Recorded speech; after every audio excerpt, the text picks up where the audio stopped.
Pernahkah kamu menyadari bahwa dalam sejumput tape atau dalam cairan tempoyak ada dunia yang sama sekali tidak terlihat, tapi penuh kehidupan? Mikroorganisme, ya, kecil tak terlihat oleh mata telanjang, tapi mereka mengubah rasa, aroma, bahkan warna makanan kita. Nah, hari ini kita akan menyelami dunia mikroba dan keanekaragaman luar biasa yang tersembunyi di balik fermentasi lokal. Siapa saja mereka? Dari mana asalnya? Dan bagaimana mereka bisa bekerja membentuk makanan yang kita sukai? Mikroorganisme adalah makhluk hidup yang kecil yang hanya bisa dilihat dengan bantuan mikroskop. Mereka bisa hidup di tanah, di air, udara, bahkan di dalam tubuh kita. Dalam fermentasi kita mengenal mikroba seperti Saccharomyces cerevisiae atau ragi, ada juga Lactobacillus atau bakteri asam laktat, dan berbagai jenis jamur. Masing-masing memiliki fungsi-fungsi yang berbeda, seperti tim dalam sepak bola. Ada penyerang, ada gelandang, ada yang menjaga gawang. Nah, mereka bekerja sama untuk mengubah bahan makanan menjadi produk baru. Di Kalimantan, tempoyak dibuat dari durian yang dibiarkan membusuk secara alami. Tapi bukan sembarang pembusukan. Ini adalah fermentasi. Proses mikroba bekerja menguraikan zat kompleks menjadi senyawa baru.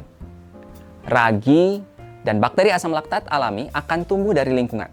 Ada yang dari udara, dari tangan kita, dari wadah, atau bahkan pembungkus yang kita gunakan untuk membungkus tempoyak tadi. Maka tak heran jika rasa tempoyak di satu kampung akan berbeda dari kampung lainnya. Itulah kekayaan lokal, dan itulah yang kita sebut sebagai biodiversitas mikroba. Biodiversitas artinya keanekaragaman makhluk hidup. Biasanya kita membayangkan harimau, burung, dan pepohonan. Tapi mikroba juga punya biodiversitas. Dalam satu sendok tape bisa ada lebih dari 10 jenis mikroba. Kalau contohnya di kopi, itu bahkan bisa 30 spesies yang berbeda. Nah, perbedaan mikroba ini dipengaruhi oleh lokasi, suhu, kelembaban, bahan baku, dan bahkan tradisi lokal yang berlaku.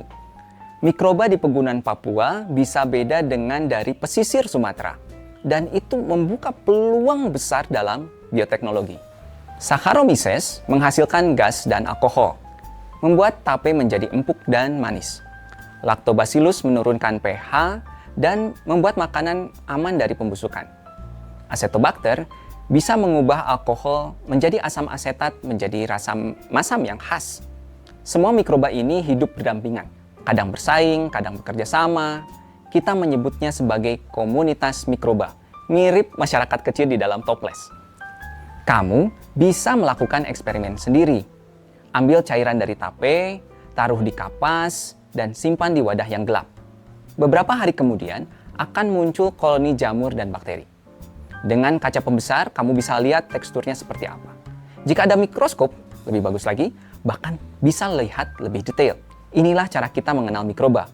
Bukan hanya lewat teori, tapi lewat pengamatan langsung. Dengan mengenali mikroba lokal, kita bisa memanfaatkan kekayaan hayati daerah kita sendiri. Kita bisa membuat produk makanan khas yang lebih aman, sehat, dan bahkan dijual ke luar daerah. Ini bukan hanya soal IPA. Ini tentang bagaimana ilmu pengetahuan bisa menjaga tradisi, mengembangkan ekonomi, dan membangun masa depan. Mulai hari ini, lihatlah tape atau tempoyak bukan sekedar makanan, tapi sebagai bukti bahwa mikroba itu hidup dan bekerja untuk kita.